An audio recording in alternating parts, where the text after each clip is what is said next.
ಎಲ್ಲರಿಗೂ ನನ್ನ ನಮಸ್ಕಾರಗಳು. ಲೆಸನ್ ಬೇಸ್ಡ್ ಅಸೆಸ್ಮೆಂಟ್ ಆಧಾರಿತ ಒಂದು SA1 ಪರೀಕ್ಷೆ, ಅರ್ಧವಾರ್ಷಿಕ ಅಥವಾ ಸಂಕಲನಾತ್ಮಕ SA1 ಒಂದು ಮಾದರಿ ಪ್ರಶ್ನೆ ಪತ್ರಿಕೆ ವಿಡಿಯೋವನ್ನು ಮಾಡಿದ್ದಾನೆ. ತರಗತಿ 10ನೇ ವಿಷಯ ವಿಜ್ಞಾನ. ಈಗಾಗಲೇ ಗಣಿತ ವಿಷಯದ 6ರಿಂದ 10ನೇ ತರಗತಿ ಎಲ್ಲ SA1 ಕನ್ನಡ ಮತ್ತು ಆಂಗ್ಲ ಮಾಧ್ಯಮದಲ್ಲಿ ವಿಡಿಯೋಗಳನ್ನು ಮಾಡಿದ್ದೇನೆ, ಮಾದರಿ ಪ್ರಶ್ನೆ ಪತ್ರಿಕೆಗಳನ್ನ. ಇದು 10ನೇ ತರಗತಿಯ ವಿಜ್ಞಾನ ವಿಷಯದ ಒಂದು ಅರ್ಧವಾರ್ಷಿಕ ಪರೀಕ್ಷೆ. ಸಮಯ 3 ಗಂಟೆ 15 ನಿಮಿಷ. ಒಟ್ಟು ಅಂಕಗಳು 80. ಇಲ್ಲಿ ವಿಜ್ಞಾನದಲ್ಲಿ ಭೌತಶಾಸ್ತ್ರ, ರಸಾಯನಶಾಸ್ತ್ರ ಮತ್ತು ಜೀವಶಾಸ್ತ್ರವನ್ನ ಪ್ರತ್ಯೇಕ ಭಾಗಗಳನ್ನ ವಾರ್ಷಿಕ ಪರೀಕ್ಷೆ ಮಾದರಿಯಲ್ಲಿ ಅವುಗಳನ್ನ ಮಾಡಿದ್ದೇನೆ. ಈಗ ಪ್ರಶ್ನೆ 1 ನೋಡ್ತಾ ಹೋಗೋಣ. ಬಹು ಆಯ್ಕೆ ಪ್ರಶ್ನೆಗಳಿದ್ದು ಅವುಗಳ ಸೂಕ್ತವಾದ ಉತ್ತರವನ್ನು ಕ್ರಮಾಕ್ಷರಗಳಿಂದ ಬರೀತಕ್ಕಂಥದ್ದು. ಇಲ್ಲಿ 3 ಪ್ರಶ್ನೆಗಳಿವೆ, ಪ್ರತಿಯೊಂದಕ್ಕೂ ಒಂದೊಂದು ಅಂಕ, ಅಂದ್ರೆ ಒಟ್ಟು 3 ಅಂಕಗಳು. ವಿದ್ಯುತ್ ಸಾಮರ್ಥ್ಯದ ಸೂತ್ರ A option P is equal to IR, B ಇದು VI is equal to P, C ಇದು P is equal to VR, D ಇದು I is equal to VR. ರಶ್ವಮಂಡಲ ಉಂಟಾಗದಂತೆ ತಡೆಯಲು ಬಳಸುವ ಸುರಕ್ಷಾ ಸಾಧನ ಯಾವುದು? ಎ ಆಪ್ಷನ್ ರೋಧಕ, ಬಿ ಫ್ಯೂಸ್, ಸಿ ಇದು ಸ್ವಿಚ್, ಡಿ ಇದು ಟ್ರಾನ್ಸಿಸ್ಟರ್. 3ನೇ ಪ್ರಶ್ನೆ, ಕಾಂತೀಯ ಬಲರೇಖೆಗಳ ಸಾಂದ್ರತೆ ಹೆಚ್ಚಾಗಿದ್ದಲ್ಲಿ ಕಾಂತ ಕ್ಷೇತ್ರದ ಬಲವು ಆಪ್ಷನ್ ಎ ಹೆಚ್ಚಾಗಿರ್ತದೆ, ಬಿ ಕಡಿಮೆ ಆಗಿರ್ತದೆ, ಸಿ ತಟಸ್ಥವಾಗಿರ್ತದೆ, ಡಿ 0 ಆಗಿರ್ತದೆ. ಈಗ ಪ್ರಶ್ನೆ 2, ಈ ಕೆಳಗಿನ ಪ್ರಶ್ನೆಗಳಿಗೆ ಉತ್ತರಿಸಿರಿ. ಇಲ್ಲಿ ಕೂಡ 3 ಪ್ರಶ್ನೆಗಳಿದ್ದು ಪ್ರತಿಯೊಂದಕ್ಕೂ ಒಂದೊಂದು ಅಂಕ, ಒಟ್ಟು 3 ಅಂಕಗಳು. 4ನೇ ಪ್ರಶ್ನೆ, ವಾಹಕದ ರೋಧ ಎಂದರೇನು? 5ನೇ ಪ್ರಶ್ನೆ, ಕಾಂತ ಕ್ಷೇತ್ರವನ್ನು ಉಂಟು ಮಾಡುವ 2 ವಿಧಾನಗಳನ್ನ ಪಟ್ಟಿ ಮಾಡಿ. 6ನೇದು, ಒಂದು ವಿದ್ಯುತ್ ಮಂಡಲದಲ್ಲಿ ಓವರ್ಲೋಡ್ ಉಂಟಾಗಲು ಕಾರಣವೇನು? ಪ್ರಶ್ನೆ 3, ಕೆಳಗಿನ ಪ್ರಶ್ನೆಗಳಿಗೆ ಉತ್ತರಿಸಿ. 2 ಅಂಕದ 2 ಪ್ರಶ್ನೆಗಳು, ಒಟ್ಟು 4 ಅಂಕಗಳು. ಕಾಂತೀಯ ಬಲರೇಖೆಗಳ ಗುಣಗಳನ್ನು ತಿಳಿಸಿ. 8ನೇದು, ವಿದ್ಯುತ್ ಬಲ್ಬ್ನ ಕಾರ್ಯದ ತತ್ವವನ್ನು ತಿಳಿಸಿರಿ. ಪ್ರಶ್ನೆ 4, ಕೆಳಗಿನ ಪ್ರಶ್ನೆಗಳಿಗೆ ಉತ್ತರಿಸಿರಿ. 3 ಅಂಕದ 3 ಪ್ರಶ್ನೆ, ಒಟ್ಟು 9 ಅಂಕಗಳು. 9ನೇ ಪ್ರಶ್ನೆ, ಅದರಲ್ಲಿ 2 ಇವೆ, ಎ ಮತ್ತು ಬಿ. ಓಮ್ನ ನಿಯಮವನ್ನು ನಿರೂಪಿಸಿ. ಬಿ ವಾಹಕದ ರೋಧವು ಅವಲಂಬಿಸಿರುವ ಅಂಶಗಳನ್ನು ಪಟ್ಟಿ ಮಾಡಿ. 10ನೇದು, ಕೆಳಗೆ ನೀಡಲಾದ ವಿದ್ಯುತ್ ಮಂಡಲದಲ್ಲಿ ಪ್ರವಹಿಸುವ ವಿದ್ಯುತ್ ಪ್ರವಾಹವನ್ನ ಕಂಡು ಹಿಡಿಯಿರಿ ಅಂತ ಇಲ್ಲಿದೆ. 11ನೇ ಪ್ರಶ್ನೆ, ದಂಡಕಾಂತದ ಸುತ್ತಲಿನ ಕಾಂತೀಯ ಬಲರೇಖೆಗಳನ್ನು ದಿಕ್ಸೂಚಿಯನ್ನು ಉಪಯೋಗಿಸಿ ನೀವು ಹೇಗೆ ಗುರುತಿಸುವಿರಿ? ವಿವರಿಸಿ. ಇನ್ನು ಪ್ರಶ್ನೆ 5, ಕೆಳಗಿನ ಪ್ರಶ್ನೆಗಳಿಗೆ ಉತ್ತರಿಸಿರಿ. 2 ಪ್ರಶ್ನೆಗಳಿವೆ, ಪ್ರತಿಯೊಂದಕ್ಕೂ 4 ಅಂಕ, ಅಂದ್ರೆ ಒಟ್ಟು 8 ಅಂಕಗಳು. 12ನೇ ಪ್ರಶ್ನೆ, ಅದರಲ್ಲಿ 2 ಇವೆ, ಎ ಮತ್ತು ಬಿ. ಜೋಲ್ನ ನಿಯಮವನ್ನು ಅನ್ವಯಿಸಿ ಕಾರ್ಯನಿರ್ವಹಿಸುವ ಯಾವುದಾದ್ರೂ 2 ಸಾಧನಗಳನ್ನು ಹೆಸರಿಸಿ.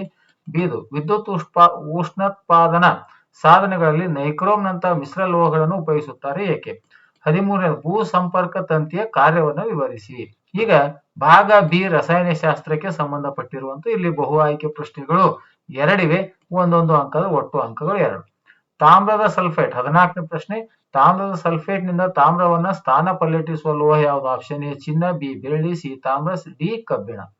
15ನೇ ಪ್ರಶ್ನೆ, ಆಮ್ಲದ pH ಮೌಲ್ಯದ ವ್ಯಾಪ್ತಿ 0 to 7, option A, B option 2 to 12, C 7ರಿಂದ 14, ಡಿ 12ರಿಂದ 14. ಪ್ರಶ್ನೆ 7, ಕೆಳಗಿನ ಪ್ರಶ್ನೆಗಳಿಗೆ ಉತ್ತರಿಸಿ. ಇಲ್ಲಿ ಕೂಡ 2 ಪ್ರಶ್ನೆ, ಪ್ರತಿಯೊಂದಕ್ಕೂ 1 ಅಂಕ, 2 ಅಂಕಗಳು. ಆಮ್ಲವು ನೀರಿನಲ್ಲಿ ಕರಗಿದಾಗ ಉಂಟಾಗುವ ಅಯಾನ್ ಯಾವುದು? 17ನೇ ಪ್ರಶ್ನೆ, ಕಬ್ಬಿಣದ ವಸ್ತುಗಳಿಗೆ ಬಣ್ಣ ಬಳಿಯುತ್ತಾರೆ, ಏಕೆ? ಪ್ರಶ್ನೆ ಸಂಖ್ಯೆ 8, ಇಲ್ಲಿ 2 ಅಂಕದ 3 ಪ್ರಶ್ನೆಗಳಿವೆ, ಒಟ್ಟು 6 ಅಂಕಗಳು. 18ನೇ, ದ್ವಿಸ್ಥಾನ ಪಲ್ಲಟ ಕ್ರಿಯೆ ಎಂದರೇನು? ಒಂದು ಉದಾಹರಣೆ ಕೊಡಿ. 19ನೇದು, ಪ್ರತ್ಯಾಮ್ಲಗಳ ಗುಣಲಕ್ಷಣಗಳನ್ನು ತಿಳಿಸಿ. 20ನೇದು, ರೆಡಾಕ್ಸ್ ಕ್ರಿಯೆ ಎಂದರೇನು? ಒಂದು ಉದಾಹರಣೆಯನ್ನು ಕೊಡಿ. ಇಲ್ಲಿ 2 ಪ್ರಶ್ನೆಗಳಿವೆ. 9ನೇ ಪ್ರಶ್ನೆ, ಈ ಕೆಳಗಿನ ಪ್ರಶ್ನೆಗಳಿಗೆ ಉತ್ತರಿಸಿ. 2 ಪ್ರಶ್ನೆಗಳು, ಪ್ರತಿಯೊಂದಕ್ಕೂ 3 ಅಂಕ, ಅಂದ್ರೆ ಒಟ್ಟು 6 ಅಂಕಗಳು. 21ನೇದು, ಕೆಳಗಿನವುಗಳನ್ನು ಸಮೀಕರಣದೊಂದಿಗೆ ವಿವರಿಸಿ. ಉತ್ಕರ್ಷಣೆ, ಅಪಕರ್ಷಣೆ. 22ನೇದು, ತಟಸ್ಥೀಕರಣ ಕ್ರಿಯೆ ಎಂದರೇನು? ಒಂದು ಉದಾಹರಣೆಯನ್ನು ಕೊಡಿ. ಪ್ರಶ್ನೆ 10, ಇಲ್ಲಿ 1 ಪ್ರಶ್ನೆ 4 ಅಂಕದಿದೆ, ಒಟ್ಟು ಅಂಕಗಳು 4. ಆಮ್ಲ ಮತ್ತು ಪ್ರತ್ಯಾಮ್ಲಗಳ ನಡುವಣ ವ್ಯತ್ಯಾಸವನ್ನ ಪಟ್ಟಿ ಮಾಡಿ. ಪ್ರಶ್ನೆ 11, ಈ ಕೆಳಗಿನ ಪ್ರಶ್ನೆಗಳಿಗೆ ಉತ್ತರಿಸಿ. 5 ಅಂಕದ ಪ್ರಶ್ನೆ, ಒಂದೇ ಒಂದು ಪ್ರಶ್ನೆ ಇದೆ. ಅದರಲ್ಲಿ 24ನೇ ಪ್ರಶ್ನೆ, ಹೌದು ರಾಸಾಯನಿಕ ಕ್ರಿಯೆ ಎಂದರೇನು? 1 ಅಂಕ. ಆ ಪ್ರಶ್ನೆಗೆ 4 ಅಂಕ. ಕಾರಣ ಕೊಡಿ. ಅದರಲ್ಲಿ 2, ತಾಮ್ರದಿಂದ ಮಾಡಿದ ವಸ್ತುಗಳನ್ನು ಗಾಳಿಗೆ ತೆರೆದಿಟ್ಟಾಗ ತಮ್ಮ ಹೊಳಪನ್ನು ಕಳೆದುಕೊಳ್ಳುತ್ತವೆ, ಕಾರಣ ಕೊಡಿ. 2ನೇ, ತಾಮ್ರದ ಸಲ್ಫೇಟ್ ದ್ರಾವಣದಲ್ಲಿ ಇರಿಸಿದ ಕಬ್ಬಿಣದ ಮೊಳೆಯು ನಿಧಾನವಾಗಿ ಕಂದು ಬಣ್ಣಕ್ಕೆ ತಿರುಗುತ್ತದೆ, ಕಾರಣವನ್ನ ಕೊಡಿ ಅಂತಕ್ಕಂಥದ್ದು. ಇನ್ನ ಪಾರ್ಟ್ ಸಿ ಇರ್ತಕ್ಕಂಥ ಭಾಗ ಸಿ, ಜೀವ ವಿಜ್ಞಾನ ಅಂದ್ರೆ ಬಯೋಲಜಿಗೆ ಸಂಬಂಧಪಟ್ಟಿರುವಂತಹ 12ನೇ ಪ್ರಶ್ನೆ. ಮತ್ತೆ ಇಲ್ಲಿ ಬಹು ಆಯ್ಕೆ ಪ್ರಶ್ನೆಗಳು 3 ಇವೆ, ಪ್ರತಿಯೊಂದಕ್ಕೂ 1 ಅಂಕ, ಒಟ್ಟು 3 ಅಂಕಗಳು. 25ನೇ, ಈ ಕ್ರಿಯೆಯ ಮೂಲಕ ಸಸ್ಯಗಳು ಹೆಚ್ಚಾದ ನೀರನ್ನು ಹೊರಹಾಕುತ್ತವೆ. ಎ ಆಪ್ಷನ್ ಬಾಷ್ಪ ವಿಸರ್ಜನೆ, ಬಿ ದ್ಯುತಿ ಸಂಶ್ಲೇಷಣೆ, ಸಿ ಉಸಿರಾಟ, ಡಿ ವಸ್ತು ಸ್ಥಾನಾಂತರಣ. 26ನೇ ಪ್ರಶ್ನೆ, 2 ನರಕೋಶಗಳ ನಡುವಿನ ಅಂತರವನ್ನು ಅಂತರವನ್ನು ಬೇಕಿಲ್ಲಿ ಅಂತರವನ್ನು ಹೀಗೆ ಕರೆಯುತ್ತಾರೆ. ಡೆಂಡ್ರೈಟ್, ಸಂಸರ್ಗ, ಆಕ್ಸಾನ್, ಇಂಪಲ್ಸ್ ಅಂತ. ಪ್ರಶ್ನೆ 27. ಈ ಕೆಳಗೆ ಕೊಟ್ಟಿರುವ ಚಿತ್ರದಲ್ಲಿ ಪರಾವರ್ತಿತ ಚಾಪದ ಸರಿಯಾದ ಮಾರ್ಗ, ಇಲ್ಲಿ ಚಿತ್ರವನ್ನ ಕೊಡಲಾಗಿದೆ.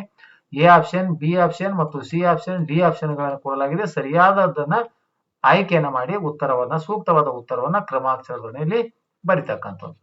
ಇನ್ನು ಪ್ರಶ್ನೆ ಸಂಖ್ಯೆ 13. ಕೆಳಗಿನ ಪ್ರಶ್ನೆಗಳಿಗೆ ಉತ್ತರಿಸಿರಿ. 1 ಅಂಕದ 3 ಪ್ರಶ್ನೆಗಳು. ವಿಸರ್ಜನೆ ಎಂದರೇನು? ಉಸಿರಾಟದ 2 ವಿಧಾನಗಳನ್ನು ಹೆಸರಿಸಿ. ನರಕೋಶ ಎಂದರೇನು? ಪ್ರಶ್ನೆ 14. ಕೆಳಗಿನ ಪ್ರಶ್ನೆಗಳಿಗೆ ಉತ್ತರಿಸಿರಿ. 2 ಅಂಕದ 3 ಪ್ರಶ್ನೆಗಳು, ಒಟ್ಟು 6 ಅಂಕ. 31. ತೆರೆದ ಪತ್ರರಂಧ್ರವನ್ನು ತೋರಿಸುವ ಚಿತ್ರವನ್ನು ಬರೆದು ಕೆಳಗಿನ ಭಾಗಗಳನ್ನು ಗುರುತಿಸಿ. ಕಾವಲು ಕೋಶಗಳು, ಪತ್ರರಂಧ್ರ. 32. ಪ್ರಾಣಿಗಳಲ್ಲಿ ರಾಸಾಯನಿಕ ಹೊಂದಾಣಿಕೆ ಹೇಗೆ ನಡೆಯುತ್ತದೆ? 33. ನೆಫ್ರಾನ್ ರಚನೆಯನ್ನು ತೋರಿಸುವ ಚಿತ್ರವನ್ನು ಬರೆಯಿರಿ ಮತ್ತು ಗ್ಲಾಮರುಲಸ್ ಅನ್ನು ಗುರುತಿಸಿ. ಪ್ರಶ್ನೆ 15. ಕೆಳಗಿನ ಪ್ರಶ್ನೆಗಳಿಗೆ ಉತ್ತರಿಸಿರಿ. 4 ಅಂಕಗಳಿವೆ, 4 ಪ್ರಶ್ನೆಗಳಿವೆ, ಪ್ರತಿಯೊಂದಕ್ಕೂ 3 ಅಂಕ. 34. ಮನುಷ್ಯನ ಹೃದಯದ ಛೇದ ನೋಟವನ್ನು ತೋರಿಸುವ ಚಿತ್ರವನ್ನು ಬರೆಯಿರಿ ಮತ್ತು ಎಲ್ಲಾ ಭಾಗಗಳನ್ನು ಗುರುತಿಸಿ. ಅಮೀಬಾದಲ್ಲಿ ನಡೆಯುವ ಜೀರ್ಣಕ್ರಿಯೆಯನ್ನು ವಿವರಿಸಿ. 36. ಮಾನವನ ಮೆದುಳಿನ ರಚನೆಯ ಚಿತ್ರವನ್ನು ಬರೆಯಿರಿ ಮತ್ತು ಭಾಗಗಳನ್ನು ಗುರುತಿಸಿ. 37ನೇ ಪ್ರಶ್ನೆ, ಇದರಲ್ಲಿ 2 ಇವೆ. ಮಾನವನ ದೇಹದಲ್ಲಿ ಮೂತ್ರವು ಹೇಗೆ ಉತ್ಪತ್ತಿಯಾಗುತ್ತದೆ ವಿವರಿಸಿ. ಬಿದು, ಮಾನವನ ಜೀರ್ಣನಾಳದಲ್ಲಿ ಕೆಳಗಿನ ಜೀರ್ಣರಸಗಳ ಕಾರ್ಯ ತಿಳಿಸಿ. ಜಠರ ರಸ ಮತ್ತು ಕರುಳಿನ ರಸ. ಜಠರ ರಸ ಅಂತ ಆಗ್ಬೇಕು, ಇದು ಕರುಳಿನ ರಸ. ಪ್ರಶ್ನೆ ಸಂಖ್ಯೆ 16. ಕೆಳಗಿನ ಪ್ರಶ್ನೆಗಳಿಗೆ ಉತ್ತರಿಸಿರಿ. 1 ಪ್ರಶ್ನೆ ಇದೆ, 4 ಅಂಕ ಒಟ್ಟು.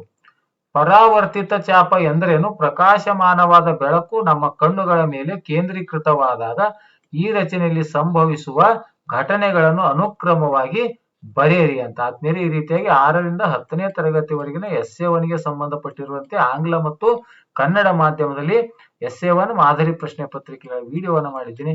ಈ ವಿಡಿಯೋ ಇಷ್ಟವಾದರೆ ದಯವಿಟ್ಟು ಲೈಕ್ ಮಾಡಿ, ಶೇರ್ ಮಾಡಿ ಮತ್ತು ಸಬ್ಸ್ಕ್ರೈಬ್ ಮಾಡುವುದನ್ನು ಮರೆಯಬೇಡಿ ಅಂತ ಹೇಳುತ್ತಾ ಈ ವಿಡಿಯೋ ನೋಡಿರುವ ತಮ್ಮೆಲ್ಲರಿಗೂ ನನ್ನ ನಮಸ್ಕಾರಗಳು.